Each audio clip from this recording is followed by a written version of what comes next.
so that everyone can share the outcomes of this webinar. A short poll should be activated at the end of the webinar, so please answer it. It's very important for us. And before we start, I will just present in a few words Ksapa. Adrien, so if you could please share this presentation, that would be super great. My name is Raphael Hara, and I'm Managing Director of Ksapa. In a few words, Ksapa is a mission-driven organization. We are very committed to our impact targets, and we do that by organizing several activities. The first one is sustainability consulting. We specialize in business and human rights and impact finance, and more generally on sustainability. And we have also designed some innovative supply chain solutions that I will present in just a moment. We have a quite extensive experience within the team on various commodities. We have gathered various expertise on agronomy, development, project engineering, digital, and finance. And we are very much committed to advocacy as well as a mission-driven organization. So here are a few examples of what we produce on our website, ksapa.org, ksapa.org, on sustainability, impact investing, climate, inclusive growth, and human rights. So we have reports, briefing papers, articles, webinars. Especially if you are interested in VCMs, we have organized already 2 webinars on the topic. One with the Asian Development Bank, with which we work to organize a study on how to drive policy decisions to foster VCM use for smallholders in India, and also how to use digital solutions at ICT4AG. So next slide, please. Yeah, so this is the example. We have quite extensive footprint. In color is the countries in which we have collectively worked as Ksapa members. And you can see here our offices in Paris, London, and New York, and our various in Reunion Island as well. And circles representing our various impact programs for agricultural supply chains, namely in several in Indonesia, Sri Lanka, Philippines, and recently Ivory Coast, with a partnership with Société Générale to foster inclusive finance. So as I was saying, we have developed quite innovative solutions for supply chain at the first mile level. What we want is to target smallholders who do not have access to basic infrastructures such as professional training, digital access to finance, or access to markets. There are many challenges, and we try to address with our own means part of these gaps through an initiative and a solution called SUTI, which is organized threefold. First, technical assistance and program design and management. Second, low-tech digital solutions that we have designed to be farmer-centric, working on all kinds of phones offline, and which are also illiterate-friendly and unable to collect data from the smallholders, but also disseminate content, training content, and information to the smallholders. And the third is the use of innovative impact finance to implement those programs, either through inclusive finance, blended finance, or VCMs, and that's the topic today. A little zoom on our SUTI digital suite, which enables us to interact with smallholders even in very difficult environment with low connectivity, poor equipment, and let's say very low literacy or digital literacy. So we have organized this suite with a back office for local instructors, a participant apps for smallholders, which is mobile-based, multilingual, and very versatile to be able to perform in those very difficult environments, and reporting dashboard for the sponsors. All of this in different programs, in various programs that we do. We organize with thousands of farms per program in order to foster capacity building, access to digital, social inclusion, and increase and diversification of revenues in addition to climate action. So our first purpose is to foster social inequality fights, And we use for that all levers that we can find to improve smallholders' revenues, yield increase, diversification of income, circular economy, carbon valuation, and yeah, that's the way we deliver on the SDGs by trying to reach the first mile with a multi-dimensional impact approach. And we do that also by developing many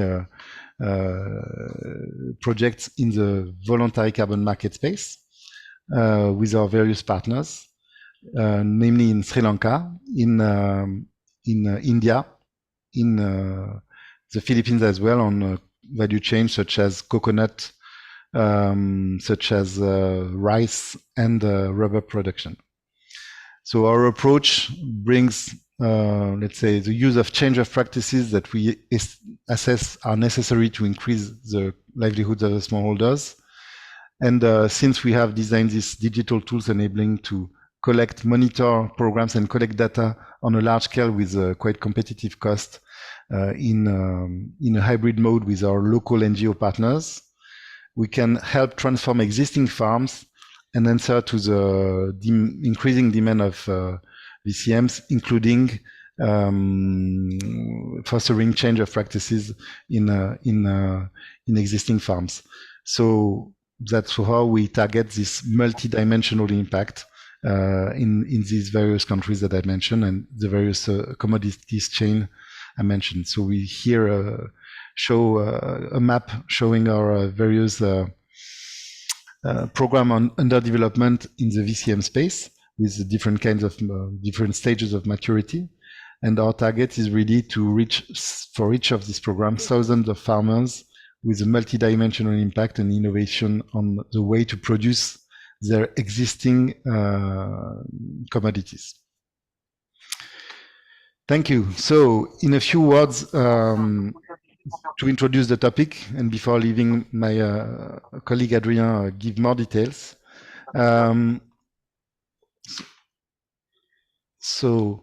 VCMs, voluntary carbon markets. We are not talking here about regulatory carbon markets, but only voluntary carbon markets. I have been under massive controversies. There are some in-depth or fundamental controversies and criticisms. Is it possible? Is it ethical to offset? Is it ethical to offset not in our own value chains?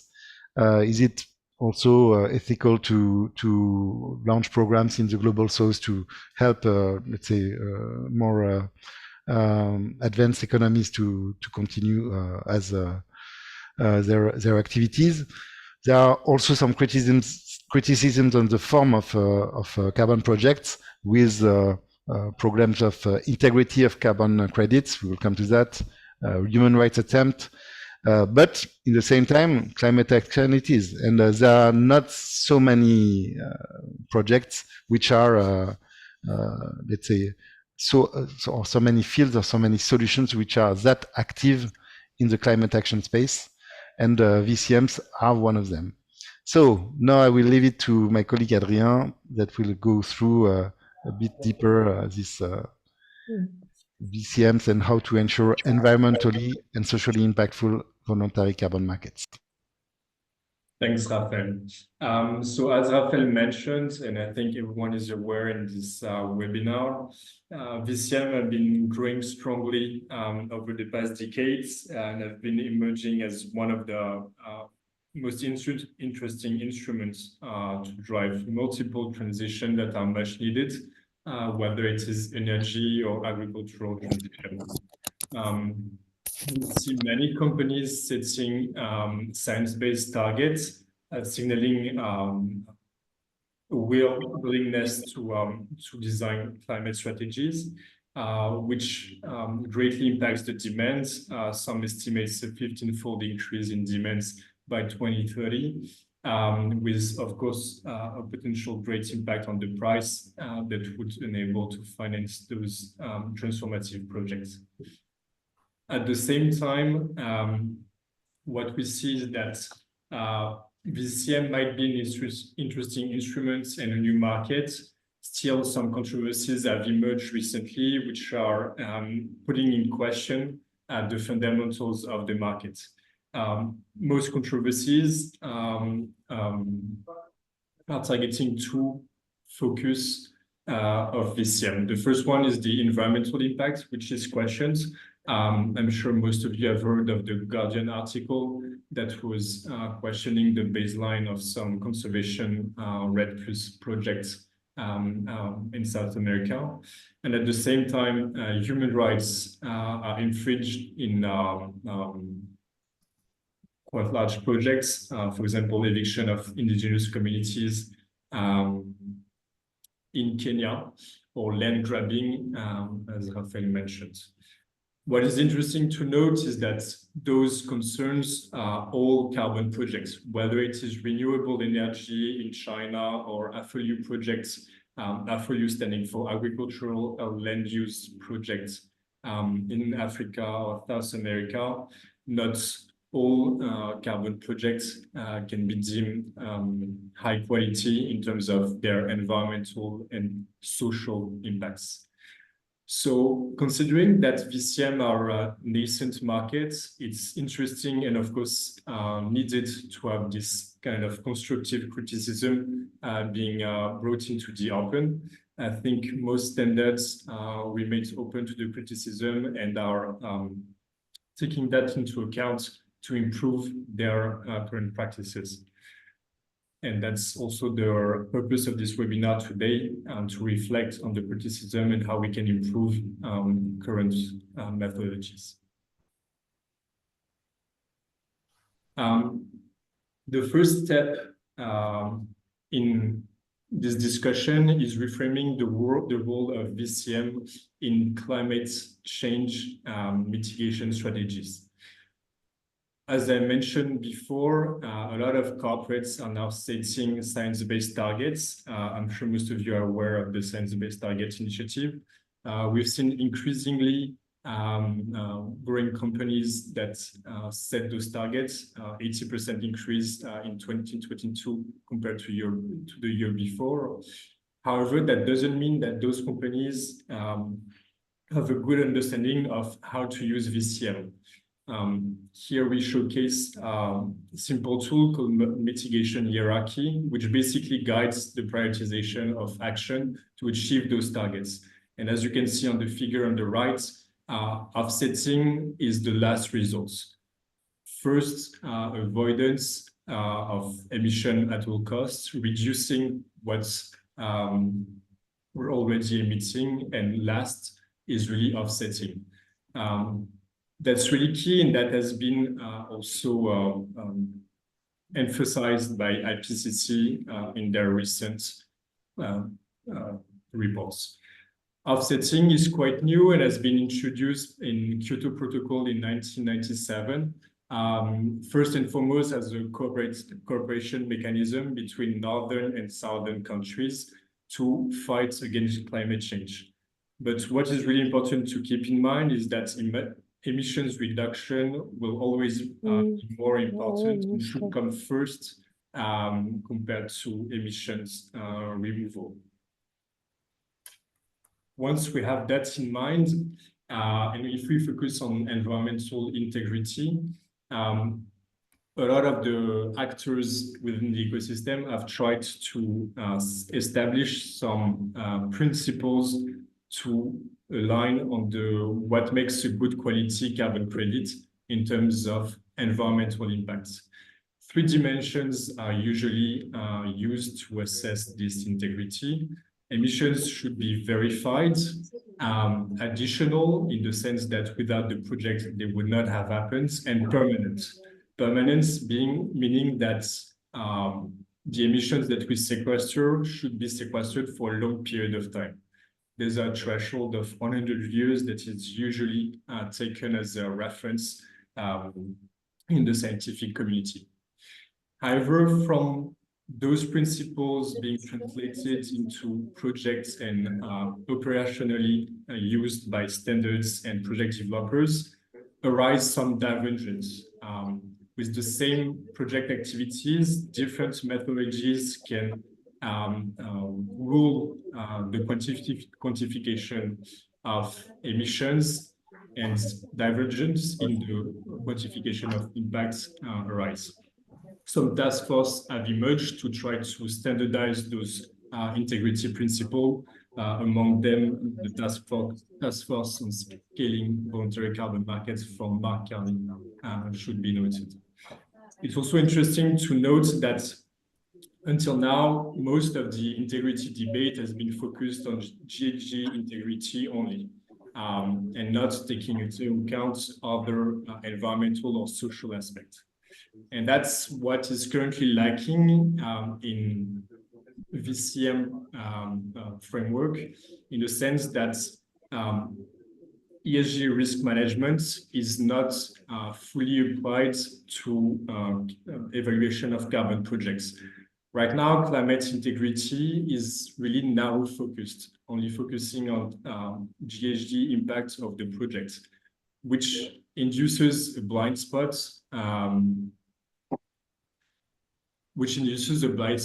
with regards to other ESG risk.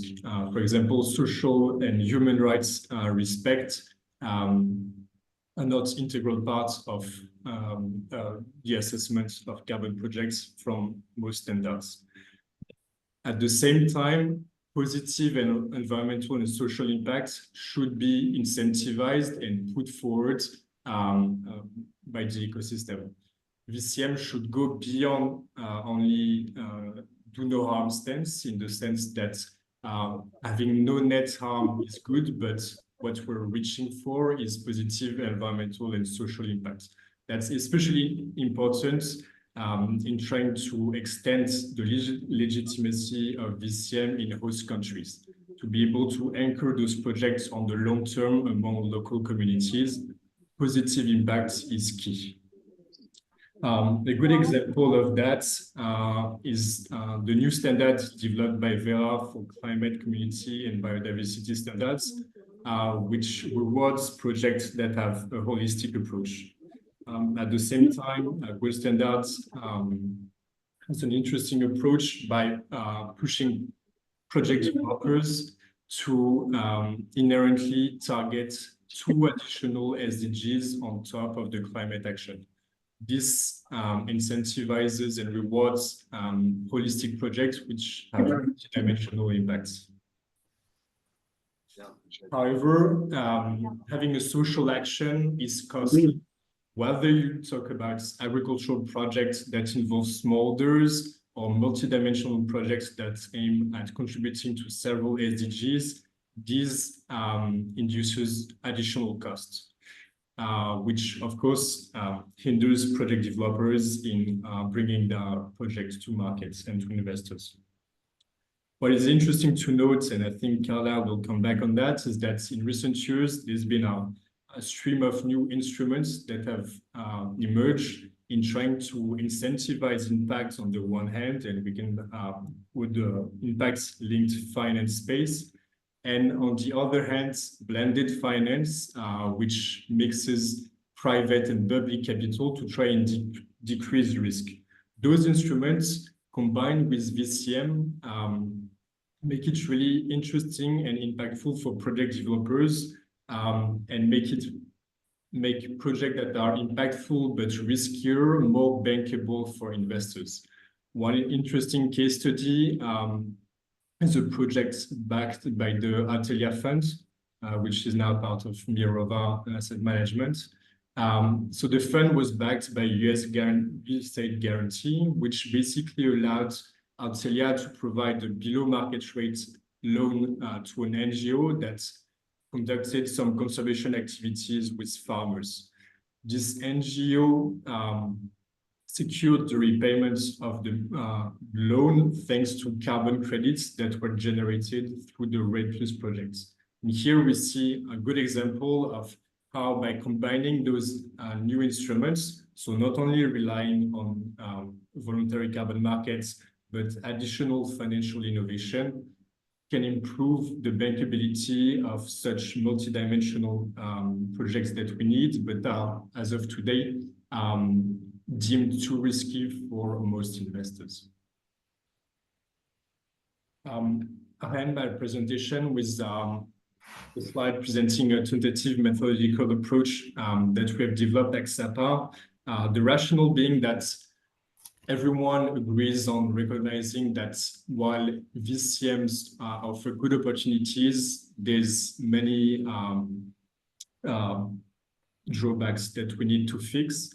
However, it's a bit too early for some to propose an approach and a good approach to developing projects. So here we are trying to propose an approach. We've discussed up to now of climate integrity. That's ground zero and really the first step to any impactful carbon projects. What we think makes impactful projects key is the analysis of the social and environmental context. What are the risks, needs, and opportunities of the local communities? A common risk, for example, is the lack of formalization of land tenure. Most projects do not think about supporting smallholders in obtaining and formalizing those land rights, and that should not be the case. Similarly, for needs, biodiversity is usually largely absent of VCM projects, while it can provide an additional revenue stream for smallholder farmers. As such, we've seen now quite a few projects, and we're setting up one that include, for example, beehives in agricultural activities. As I was mentioning, involvement and onboarding of local communities is really key. Not only in terms of respecting human rights, but a transparent and fair process between project developers and the farmers must be established from the get-go. This is the only possible foundation for long-term partnership between external investors, project developers, and local communities. This is also that will kickstart a project design phase towards regeneration. The idea being that projects should target multidimensional impacts. It should be regenerative in the sense that for communities, there is not only the value created by carbon credits, which should be divided fairly, but trying to activate all sources of revenues possible. No burning of rice straws in AWD project, for example, could give rise to an additional valuation of those byproducts, which provide an additional revenue stream for communities. Holistic thinking and approach is really needed. And I think one principle that we're quite attached to at Ksapa is really targeting not just financial impact, financial value, but impacts. The practices should provide inherent impact to the communities on top and above financial value from the credits. Aligning on the standard methodology gives way for valuation of those multidimensional impacts. And that's the basis for building a multi-stakeholder coalition that can adopt a landscape approach, meaning that we should not only use and focus on carbon within territories, but try to address additional issues such as inclusive financing for local communities. And with that, I'll hand over to Raphael. Thank you, Adrien.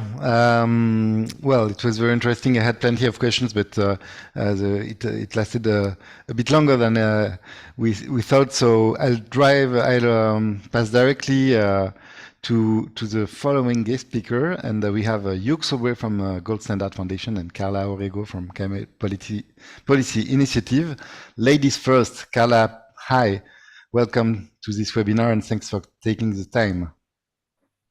Hi, Raphael, and good morning to everyone. Thanks to Ksapa for the invitation today. My name is Carla Orego, and I'm CPI's Innovative Finance Manager. So very quickly, for those not familiar with CPI, maybe if you can go to the next slide.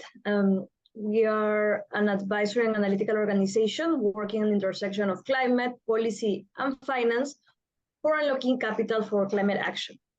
We work with governments, businesses, and financial institutions to drive economic growth while addressing climate change. So if you go to the next slide, please. We are focused on the climate challenge from an investment perspective. As you can see in the graph, the climate finance gap is increasing exponentially. And despite climate finance flows surpass the 1 trillion mark for the first time in 2022, we still need close to a tenfold increase to meet the climate objectives set for 2030. Investment levels are far behind what is needed for a successful low carbon transition, and these amounts are beyond what is available in the public and philanthropic sectors. So there is an urgent need for private capital to help bridge this gap. And one of the key limiting factors limiting these climate investments is the lack of investable solutions. So if you go to the next slide, please. Yeah, so CPI has over a decade of experience in climate finance effectiveness and tracking, and in working to develop bankable solutions to address the investment pipeline risks, especially in developing countries. We manage 2 accelerator programs that address market barriers to develop and scale innovative climate instruments and that can help mobilize private capital. Many of these instruments that we structure rely on carbon markets and use some form of carbon finance into their core design to help tackle different climate challenges. So as you can see in the slide, the first of these programs is the Global Innovation Lab for Climate Finance. This is an incubator that designs and develops financial structures that can be launched into the market. And then we have the Catalytic Climate Finance Facility, which is meant to be the continuation of the lab and is more like an accelerator that supports the market rollout of these financial structures towards scalability, providing seed capital and customized strategic support. The lab has a portfolio of 68 financial vehicles that have collectively mobilized over 4 billion in sustainable investments in 9 years of operations. And we just launched the CC facility last year and announced our first cohort in Dubai at COP28 this last December. So thanks, Rafael. Over to you. Yeah, thank you, Carla. We have a few questions for you. And especially, well, as you said, CPI had quite some experience and extensive experience on VCMs. So could you share some lessons learned or recommendations to design efficient in terms of carbon and GHG emissions avoidance action, but also in terms of social and environmental action more broadly? What are your recommendations for that? And especially, what place do you see globally for VCMs in climate finance and climate action? Sure. So before jumping right into it, I want to highlight 2 things about our general approach around carbon markets. The first is that we see carbon offsets playing an important transition role in neutralizing emissions, while also serving as an important funding mechanisms to protect natural capital. But that said, voluntary offsets should not be the leading tactic for zeroing out emissions, especially in the private sector, and an emphasis must be placed on reducing the emissions as much as possible. And the second point is that VCMs are essential en route to reaching true zero, so efforts should be placed in scaling the market. And rather than criticizing their potential for abuse or different focus on true abatement, we need to support the process of building integrity across the entire voluntary carbon market supply and use chain. And that means supply side, demand side, intermediaries, and from offset creation to aggregation to trading and retirement. So now moving into the lessons learned, I want to share some insights and key takeaways for impactful VCMs. First, on the demand side, we are seeing an exponential growth in VCMs, mostly driven by private entities starting to operationalize their net zero pledges. So it is important to build a robust plan B for trading to scale and ensure demand integrity. Another point is that we have seen is that corporates are struggling to identify projects to invest in. So many companies are now focused on using philanthropic capital to create an investable pipeline of carbon projects that produce high quality credits. In the case of smaller companies where capital is more limited or not as available, we're seeing innovations in offtake contracting and this approach becoming very promising. So for example, distributing the pre-feasibility cost, which is the riskiest stage of the carbon project, with the right to purchase equity in the project at a discounted rate. On another side, as also I think, as we mentioned, demand for high quality credit is going to keep increasing now that we have better standardization in the market and that corporations are looking to achieve net zero targets validated by science. So since the SBTi sets limitations on the amount of carbon credits that can be used to achieve science-based targets, and also corporations realizing emissions reductions may take longer than 2030, we anticipate a significant price increase in the credits. One final comment on this point is that we should be open to the idea that not all emissions abatement actions need to be treated equally, meaning that we need to account for the relative difficulty or ease of abatement in any given sector. For example, the pricing or availability of offsets could be flexible depending on the level of difficulty of abatement. And this could provide an incentive to abate more and use less offsets over time. So that on the demand side. Now moving into the supply side, there is no news that there is a supply shortage, so we should expand the quantity and diversity of the credits. Demand is accelerating geometrically, but there is no organized effort to supply this need at a scale with acceptable quality. So we need to collaborate to accelerate the development of carbon projects, but we also need to encourage and support approaches to creating new types of credible offsets. So for the market to scale, we think we must significantly expand the variety of offsets that are usable to meet net zero commitments. And that not only includes expanding the types of removable credits, which include nature-based solutions and carbon sequestration technology, but also expanding the use of avoided emissions credits in areas like avoided deforestation, active methane management, and power coal retirement.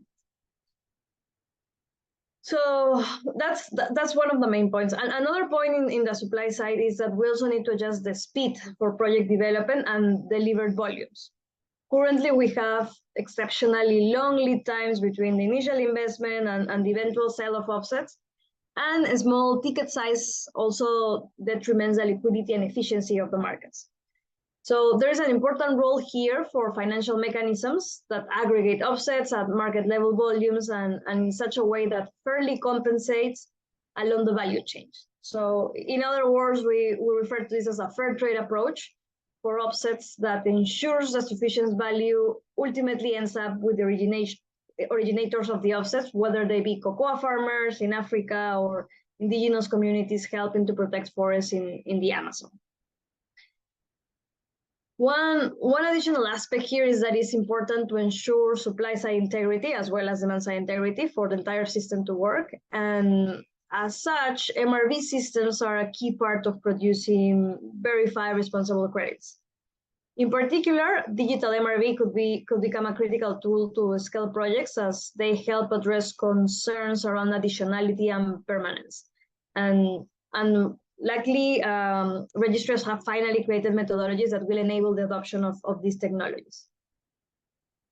And finally, another recommendation from lessons that we have seen is that there should be an expansion of the geographic reach of market participants. For instance, most of the current supply of nature-based sequestration is concentrated in a small number of countries.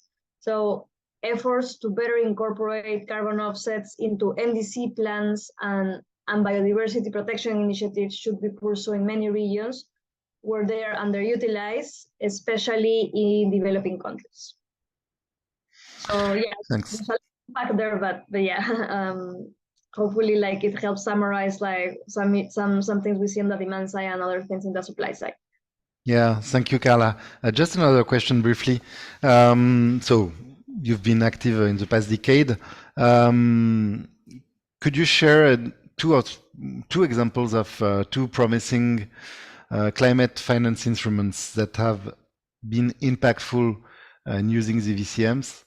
And also another thing is in what you explained on the fact that maybe we should adapt emissions quota or issuance quota for depending on the difficulty or the needs of a particular sector. So you feel that regulatory and voluntary carbon markets should converge at a certain time? Okay, I'm going to address the first question first. So as I mentioned before, our aim is to create a pipeline of investable solutions, and we do so through financial innovation to de-risk transactions and drive investments towards the sectors and regions where capital is not going. And in that sense, our structuring approach is focused on breaking down barriers to investments by dealing with different financial risks that are involved in making a project bankable. With this in mind, several of the instruments in our portfolio leverage carbon markets, and as I mentioned before, use some form of carbon finance either as a core component or as an ancillary component. The first means that since inception, the instrument has considered an element to or related to carbon offset generation in its design, either as a revenue source or as a risk mitigator. And the second refers more to an effort to look for efficiencies in operations and include the carbon credit generation to improve the business models. One more thing is that it's worth noting that none of these represent the main revenue stream for the instrument, but an important secondary streams towards achieving commercial sustainability. So jumping now into the examples, the first case I want to share is the Lendable Decarbonization Fund. This is a 250 million debt fund addressing the lack of access to sustainability-linked financing for SMEs in developing countries. What set this apart from other typical debt funds is that it brings down the transaction costs to deploy sustainability-linked loans through digital MRV, on top or working along a carbon project preparation facility that provides technical assistance and funding support for new carbon offset projects. And the target audience or the client base of this instrument is composed of a two-sided market with direct users on one side aiming to decarbonize their operations, and enablers on the other side selling products or services that help others decarbonize. So essentially, this instrument is proposing to secure its loans by carbon generating projects. Another case we're highlighting that is a bit different is the Fund for Nature. And this is a 100 million blended finance debt fund for nature-based carbon projects. It aims to increase the supply to meet the growing demand from corporate off-takers while increasing the economic benefit to project implementers and local communities. And here, a blended finance structure brings in mission-aligned private capital, allowing the fund to aggregate a portfolio of high-integrity projects and offer commercial returns to investors. And here they are dealing with the size of the projects and generating high-integrity credits as well. The fund provides a market rate debt to projects backed by long-term and standardized offtake agreements. And this structure allows projects to achieve better terms from carbon credit buyers, including a higher price for carbon. So yeah, those are like the two main examples I would like to highlight. Thanks a lot, Carla. I think maybe I thought that my question on regulatory and voluntary carbon markets convergence could be much more interesting in the Q&A session. So please forgive me and withdraw it to reinsert this idea later on.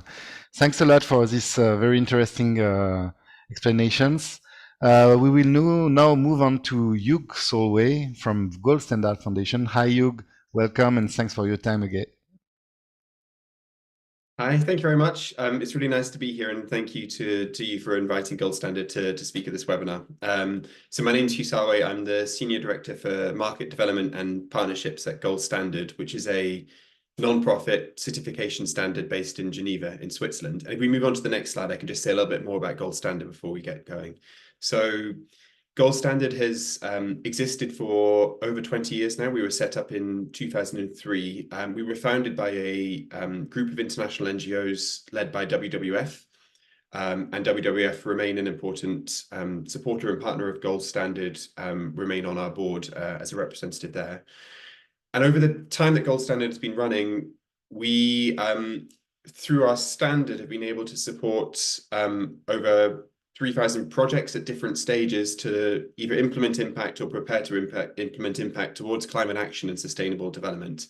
These projects are based across 100 countries globally and counting month by month. And they've been able to achieve significant impact, both to reduce emissions, but also to deliver shared value through wider sustainable development benefits as well.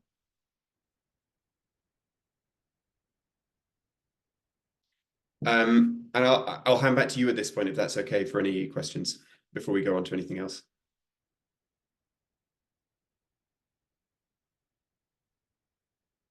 Sorry? Are there any? I'll hand back to you for any questions, if that's okay, before I go on to the. I was going to use these for. Okay. I'll leave it there. I'll leave it there. I won't use the slides which are up. Thank you. Okay. Yeah, so thanks a lot for the presentation. A few questions we have. So especially carbon standards have been heavily criticized in the past years and in the past months. So there were some TV shows, some articles, some various criticisms. It has been especially the case on the question of accuracy of measurements that serve as a basis, called baselines, to generate credits. What is gold standard position? What changes in the protocol or reinforcement of the protocol have you put in place? And maybe to go a bit further, what are the policies you have implemented to ensure that the benefits are not only linked to carbon, but also to more generally to SDGs? Yeah.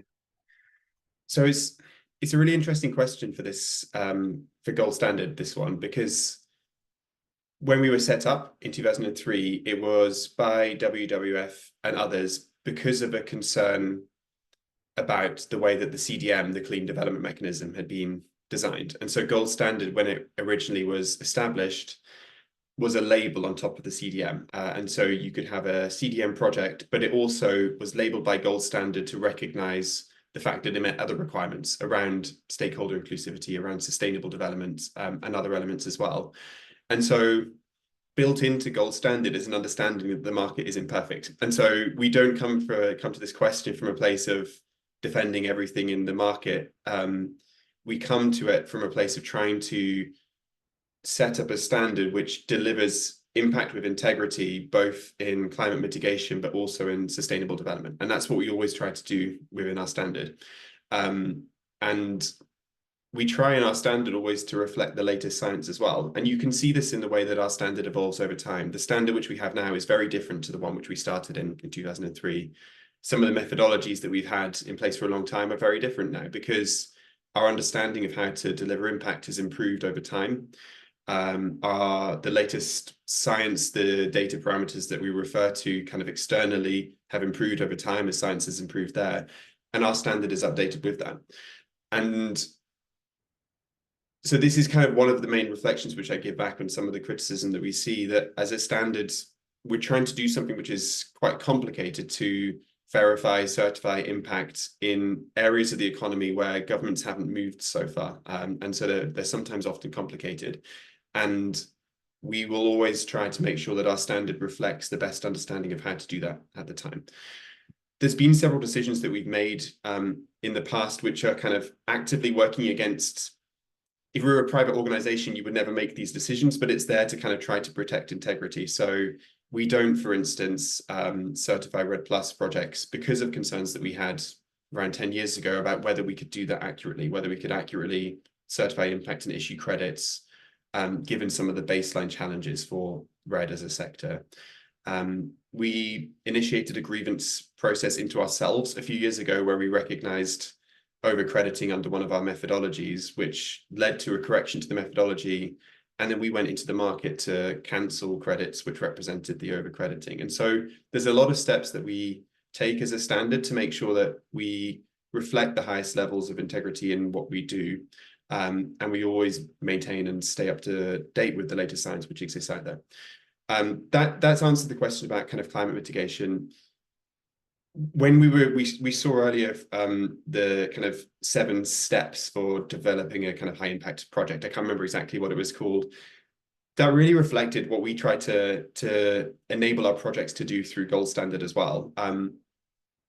One of the core things to know about Gold Standard for anyone who doesn't is, as we heard earlier, our standard isn't just there for climate mitigation. Every project must deliver direct and intended impacts in at least 2 other areas. So we're not talking about kind of indirect accidents. We're talking about areas where a project has a plan from the start that it will achieve additional health impacts through the intervention which it provides. It will achieve growth in jobs. It will lead to gender equality or other impacts.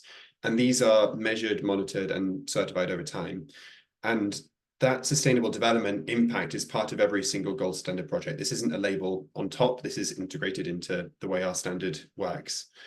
And also core to the way our standard works is making sure that projects aren't leading to negative harm.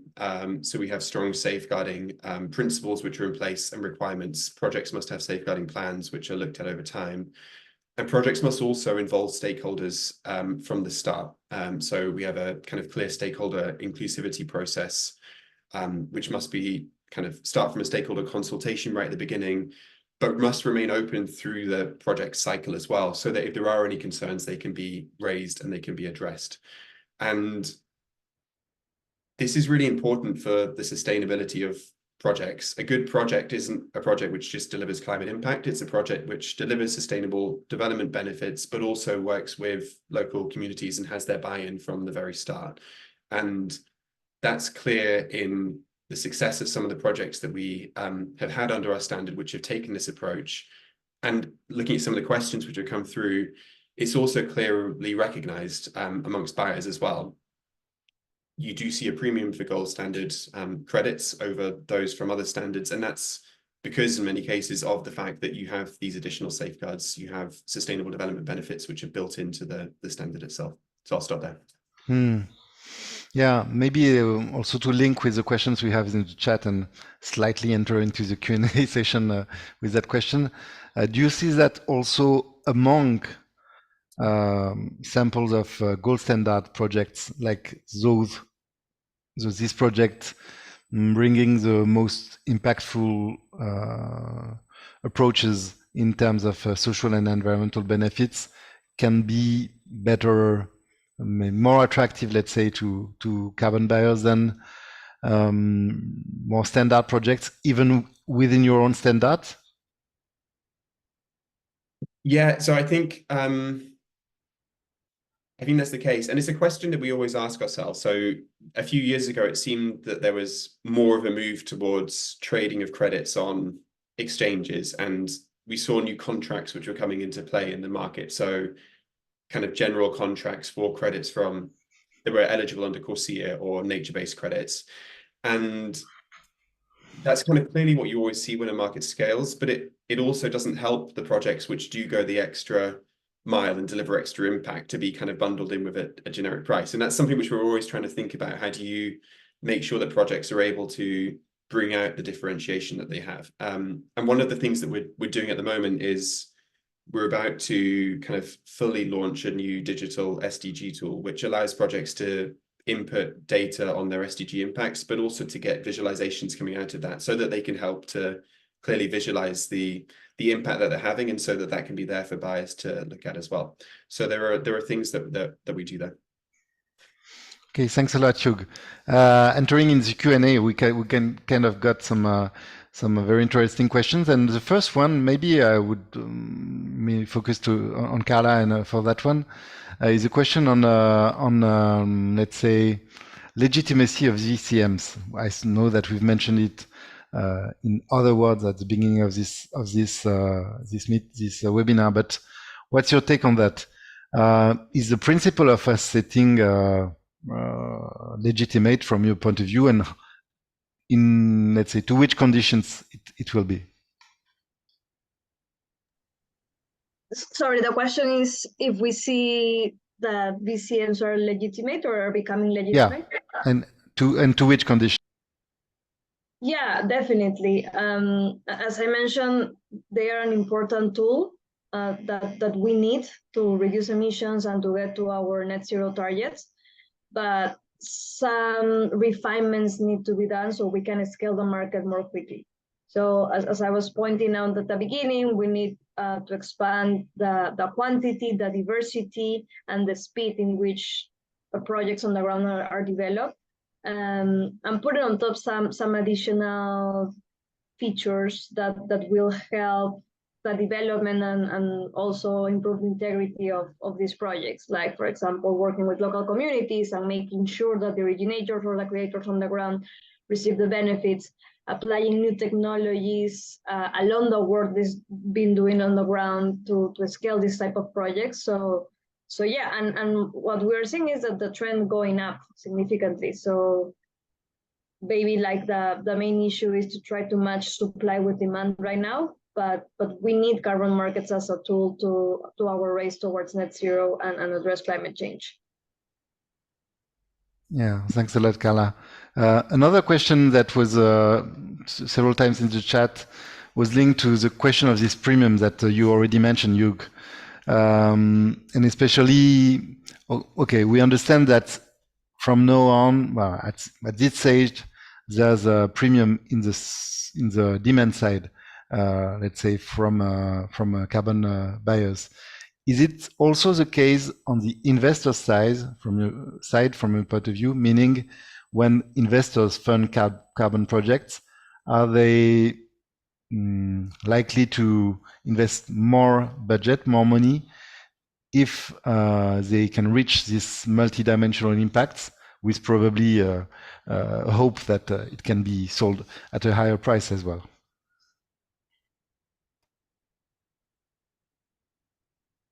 Sorry, is this for me, this question, or Yeah. Sorry. Yeah, it's an interesting question. I mean, I think the answer is yes, and I think so there was a reference earlier in the chat to the report from Ecosystem Marketplace a few years ago, and I think we are seeing a growing kind of expectation that projects won't just deliver climate benefit, they will have wider impacts as well. One thing which is really interesting for us, and we're thinking about a lot at the moment, is whether there'll be a monetary value to other benefits outside of their link to carbon. So Gold Standard introduced a water benefit certification scheme a few years ago, so that to try to allow organizations trying to provide access to clean, safe water to monetize their benefit which they're bringing. And there was no demand at the time. And there's a question in the market right now about biodiversity. So there's a lot of interest in potential for biodiversity credit market. But again, I think there's real questions about whether demand exists for those. And that's one of the real questions which we don't really know the answer to yet, but we'll have to see. Yeah, and do you see an increasing share of projects that organize value sharing of the credit value with the local communities, or is it still flat? No, I mean, I think for many of our projects, this has been built in for a long time. And there's some project developers who have very standard processes for how this is done to make sure that there is the fair share is provided back. I think one of the questions that we ask ourselves as a standard is, to what extent is it our role to try to define benefit sharing, because it changes contextually between different countries, between activity types, between communities. And so that's a question that we ask, whether we should be providing more definition of this, or whether that it makes sense for this to be decided at the project level. But we're also seeing more governments introducing requirements around this. So there's been several governments in Africa in the past couple of years who require projects to provide a share of profits, a share of credit revenue back to communities. And so they are fixing at the government level what percentage should go back to local communities, and then also into different funds which are managed by the government, and other ways to make sure that benefits are shared. Yeah, thanks a lot. Maybe another angle, because we are discussing a lot about the way project developers must include certain parameters, risk screening, needs identification, opportunities for communities to make it, let's say, more equitable, more impactful in terms of social and environmental impact. But there's also another angle, which is how public players can, step in and in a way define some rules that can channel the use of VCMs for the benefit of local communities. Adrien, we worked on that together for Asian Development Bank and the government of India. Maybe you could share a few ideas on that. Yeah, sure, Raphael. I think building upon what you shared is quite interesting. So I think on government side, there's quite a few clarifications that need to be made. We've seen the example of Indonesia, for example, that realized that they hadn't established the necessary regulation to make sure that projects that were being developed in Indonesia actually benefited not only those private project developers, but local communities and Indonesia as a whole.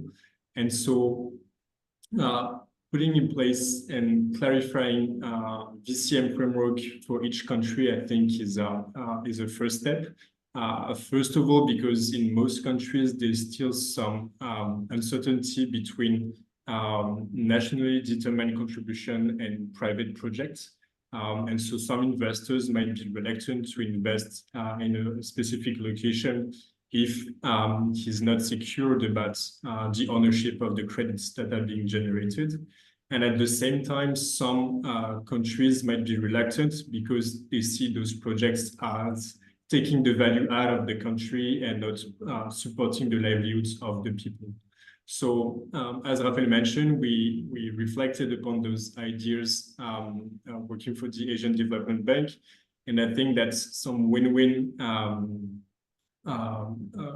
regulation clarification can be found in that if some governments, for example, provide a secure framework for investors saying that credits generated within the framework of a specific project will not be counted towards NDC, for example, is additional security for investors. At the same time, within those same agreements, governments, and as you were mentioning, Hugh, should put more stringent conditions for project developers in establishing a minimum threshold for fair value sharing towards local communities, in the sense that project developers and projects that are being developed should have livelihood supports and fair value sharing embedded from the get-go. And establishing regulations that have those principles in mind should be the first steps for host countries. Thanks a lot, Adrien. Maybe conclusion words. I'm sorry we cannot answer to all the questions, but I see that in the chat some answers have been posted. So I hope it's okay. We are still available on contact@ksapa.org. KSAPA. So if ever you have questions, we can also forward it to our speakers, Carla and Hugh. Maybe words of conclusion, Carla, Hugh, Adrien. Please, Carla. Yeah, so along the same lines of what we've been discussing, I think ensuring integrity both at the demand and supply side is key, and that we should race to develop more the markets to match the demand that is increasing exponentially. And that it is important to integrate with other factors such as the local capacity development and benefits on the ground for the local communities. So overall, like, we see carbon markets and carbon finance in particular in our work to be very critical and as a very important tool to catalyze more climate investments and help develop more climate finance solutions. Thanks, Carla. Adrien? Yeah, I think that's reflecting upon what we shared today, with the also increasing maturity from investors and buyers of credits, which is encouraging in the sense that they themselves choose to pursue higher value credits instead of simply low value credits that offset their emissions.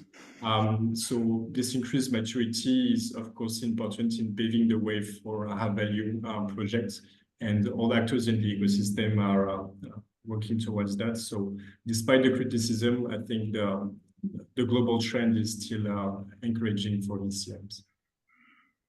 Thank you, Adrien. Hugh, a few words, please, to conclude.